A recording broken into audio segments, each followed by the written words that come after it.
Congratulations to Troop 114, who is celebrating its 70th anniversary of scouting in Littleton, Colorado.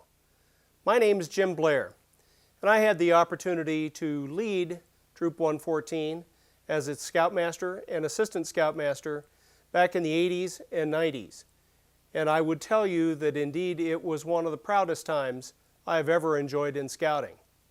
Today I serve the Denver Area Council as the Council Commissioner, which is kind of like being the Council Scoutmaster. I'm now responsible for the 500 Boy Scout troops in Denver and the volunteer leadership of 10,500 Scouters in the Denver Area Council. Those volunteers bring service to 60,000 young people. Interestingly enough, 20,000 of them are girls. We serve about half of that 60,000 population in the Denver public schools and in housing projects in the core of the city of Denver. We basically bring scouting programs to youth that otherwise were never going to be able to have the benefits of scouting. The other half, about 30,000 scouts, are traditional uniformed Cub Scouts and Boy Scouts and Explorer Scouts and co-ed venturing scouts.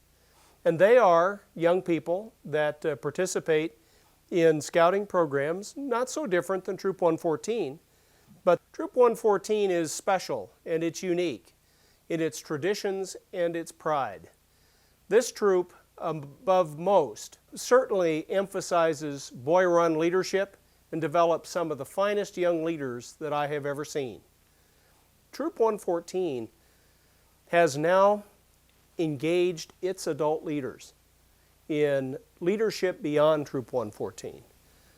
Leadership at the Arapahoe district level, leadership at the council level. I'd specifically comment on Bob Dickinson, who is the Denver Area Council Chairman for all training for our scouting community. John Grace, who is now the Chairman of the University of Scouting and the Council Camporees. He's done it twice. We have 8 of the Troop 114 Scouters who have led Jamboree troops and are deeply involved with other kinds of council training and leadership and youth development programs. Troop 114 has now distinguished itself as being a gold mine of adult talent and early youth talent for some of our scouts in their 20s and 30s. The troop is also committed to outdoorism and camping.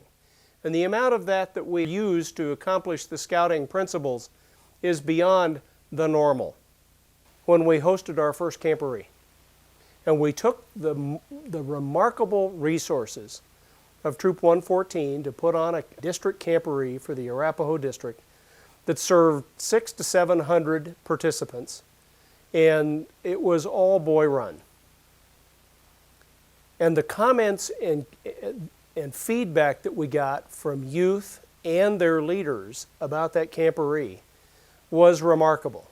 Now I can talk about Scotty Nash losing 3 pairs or 2 pairs of my glasses at Lake Powell. It's to the point where I was left with 1 pair of dark glasses and they didn't work very well at night. And so Scotty wasn't going to get to wear those.